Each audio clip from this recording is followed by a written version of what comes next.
thank you everyone for being here this morning as we commemorate this International Peace Day. I want to start by giving a little history on our peace monument.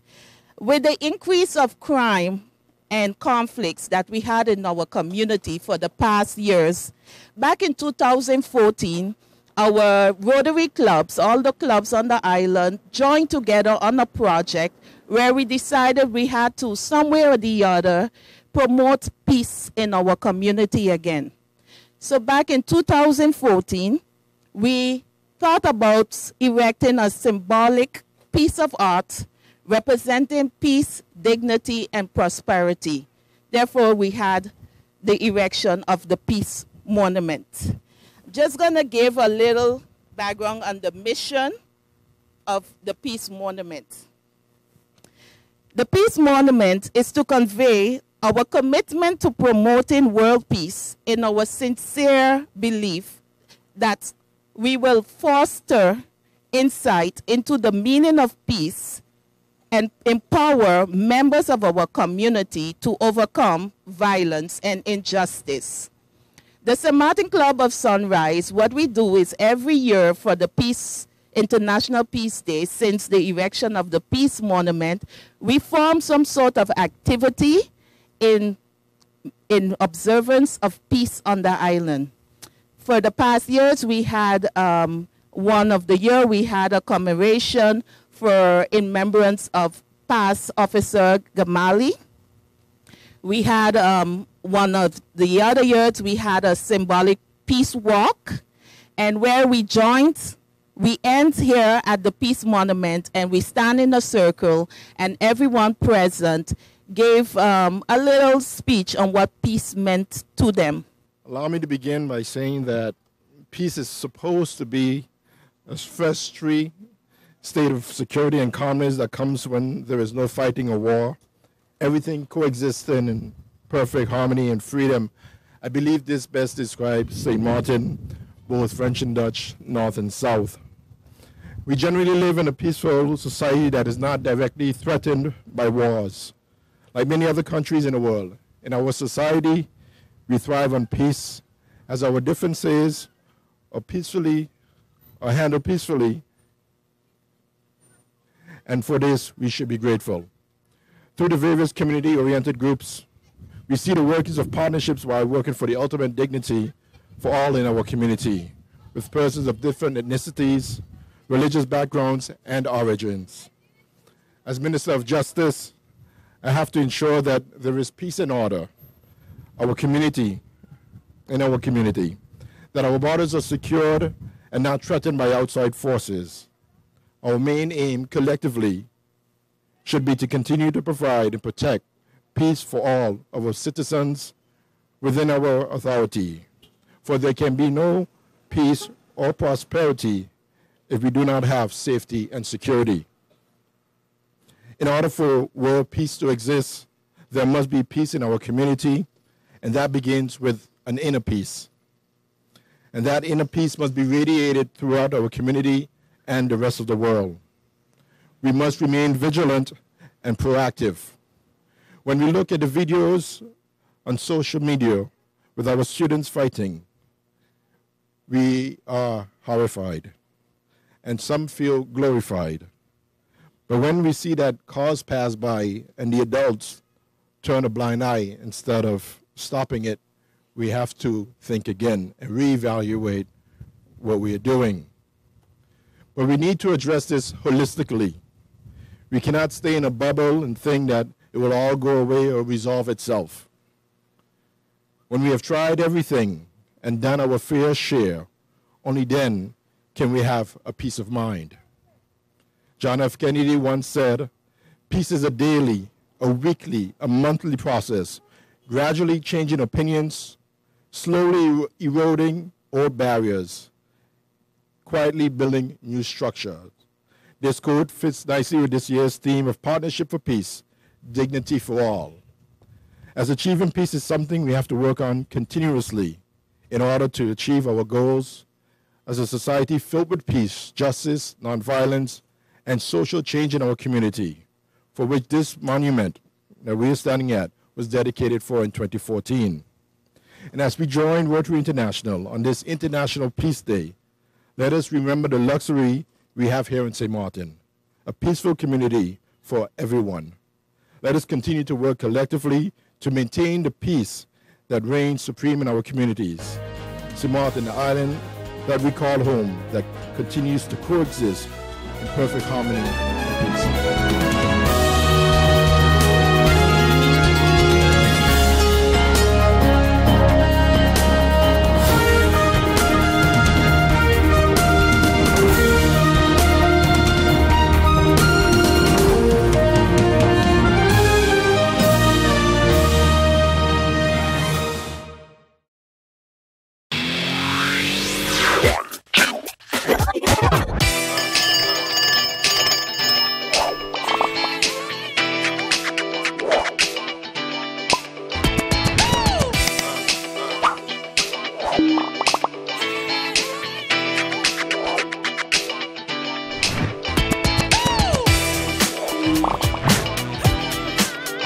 Tell them, connecting you.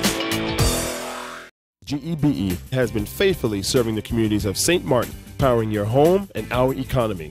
Come rain or shine, our qualified team of professionals are working hard 24 hours a day to provide you and your family with safe, reliable electricity and water. We use the latest technologies and test our products daily to maintain the highest international standards. Our friendly staff is always there to assist you, whether in person, over the phone, or online. We are committed to constantly improving our products and services, making them more efficient, effective, and environmentally friendly to serve you better today and our next generation of clients tomorrow. GEBE, powering a brighter future. Our friend Megawati is here with tips to save you energy. 1. Turn your airco temperature up. 2. Use a ceiling fan instead. 3. Buy energy-saving products. Save some green with NVGEBE.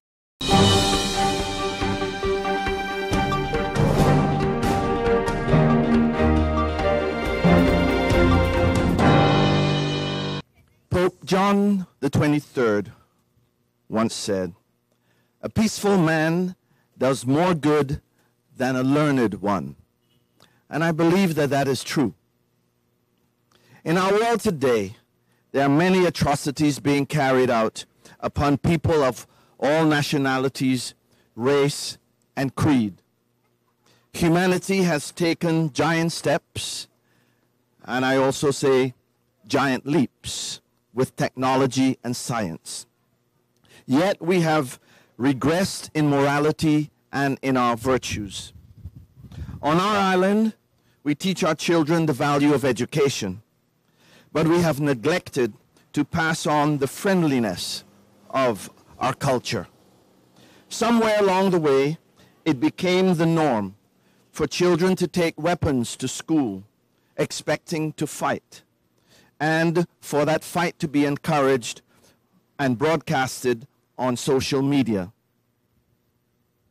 That is unacceptable. Let today be the day of change. On this International Day of Peace, each one of us gathered here has come to make a declaration. We will promote peace, P-E-A-C-E. And that stands for patience, empathy, altruism, courage, and ethics. Let me just highlight each one of these virtues. Patience. Be patient with your fellow men. We all make mistakes. We all appreciate when we're given a second chance. Forgiveness not only serves the offender, but it also serves the offended. The E stands for empathy. Show empathy to your neighbor. No man is an island.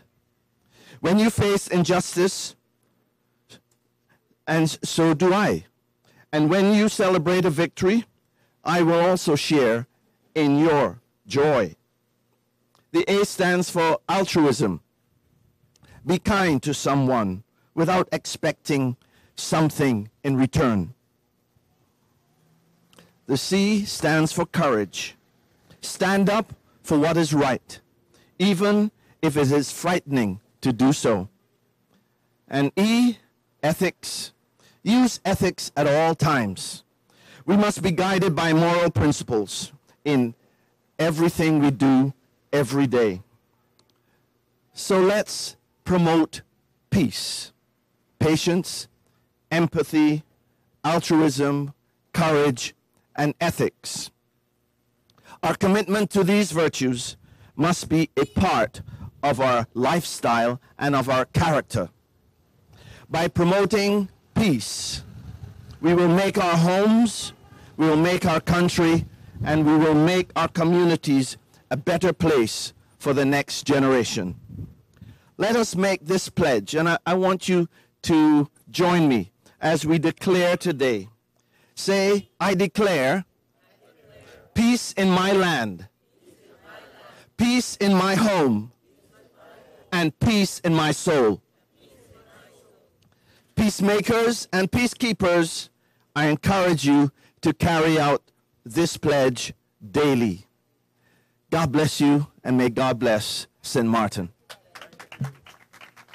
So I would commence by stating that as the Assistant Governor for all Rotary Clubs of St. Martin, St. Mate, Anguilla, and St. Bart's, it is my distinct honor to congratulate all Rotary Clubs for taking a decision to be advocates and champions for peace, and for erecting a peace monument that tangibly highlights their commitments to this cause. Specifically, I would like to single out the Rotary Club of St. Martin Sunrise for annually organizing events that foster and promote peace in the community since 2014. In Rotary, we believe that peace belongs in the hearts and minds of each individual. And through awareness, goodwill, and the rejection of conflict, we can stimulate change in attitudes within both our local and global communities. And therefore, today on this International Day of Peace, and more so the 70th anniversary of the Universal Declaration of Human Rights, we as Rotarians and myself in the capacity as Secretary General for UNESCO call on our St. Martin to take a stand and declare that we have the right of peace, the right to peace in our homes, in our schools, on our jobs, in our churches, in our districts, and in our communities. But in order to achieve and sustain this right to peace, for peace, which is the theme for this year's commemoration, we must remember that we must start by being the peace agents that we want to see first. And then together, one day, one step, one prayer, one public service announcement, one visit to the schools, one peace-related community activity at a time, one mentoring opportunity for at-risk students, etc. We can achieve the right to peace that we envision and seek, and also help our St. Martin towards fulfilling that Sustainable Development Goal number 16, which states peace, justice, and strong institutions, which calls for promoting peaceful and inclusive societies for sustainable development, providing access to justice for all, building effective and accountable and inclusive institutions at all levels, and creating peaceful society where there is justice and equality for everyone. I want to thank the Rotary Clubs once again for erecting this monument of peace. I want to thank the Rotary Clubs for being advocates of peace within the community and in the different capacities that they find themselves. And I want to thank the Rotary Club of St. Martin Sunrise for organizing this event. Have a blessed International Peace Day, everyone.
Hey ma, how you doing? You busy?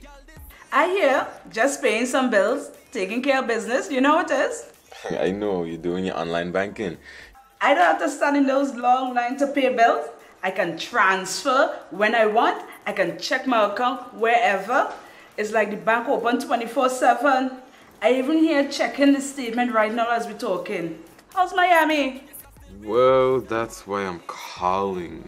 I'm finishing up a few songs now, but I'm afraid that studio time might be more than I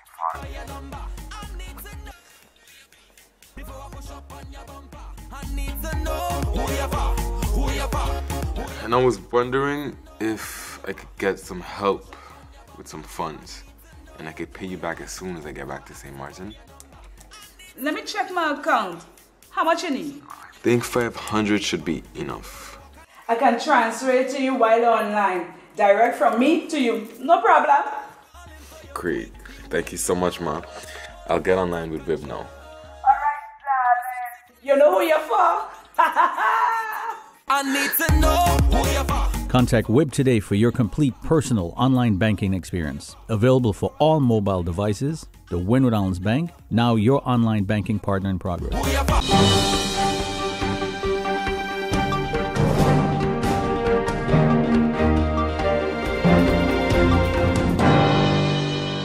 Since June of this year, I have been trying to arrange a meeting for Parliament with World Bank officials so that the officials of World Bank can apprise members of Parliament directly about their work and their role as far as the management of the trust fund is concerned.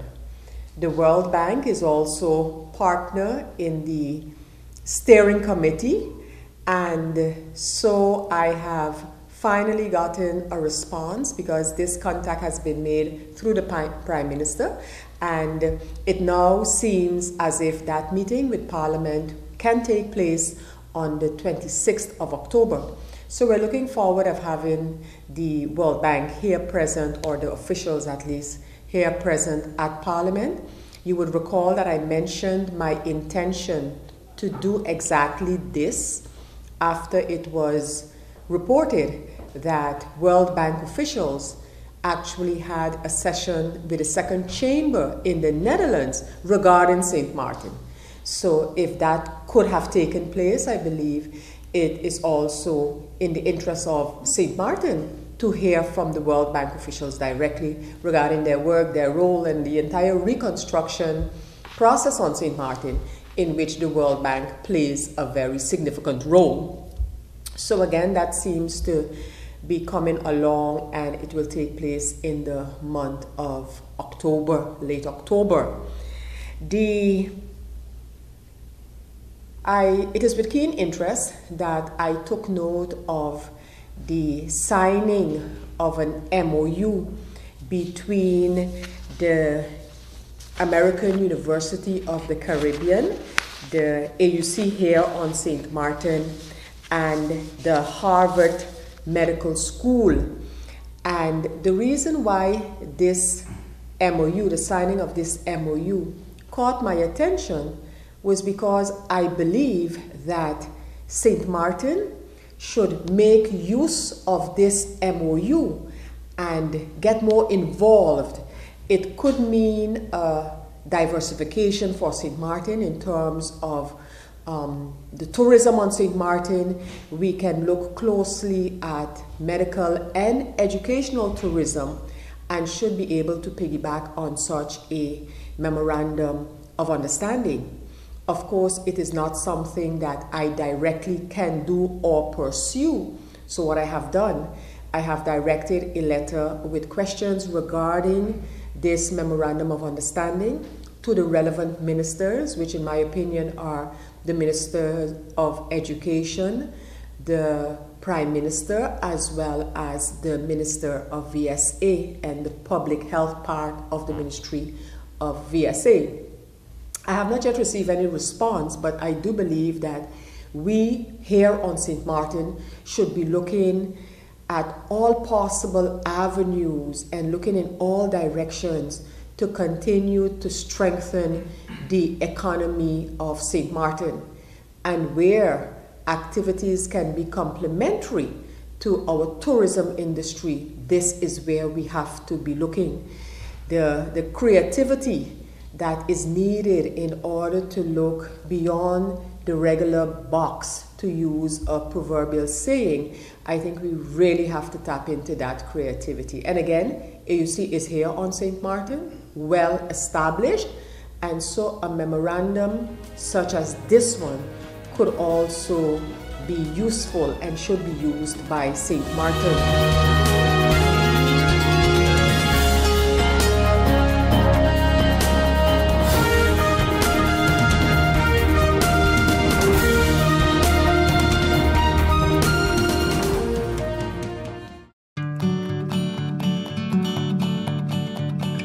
It's been said that behind every door, possibility awaits.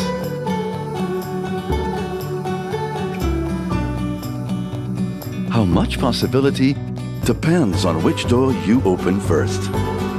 Every day, we help our customers discover the possibilities in their lives. It all starts with a conversation. Scotiabank. Discover what's possible.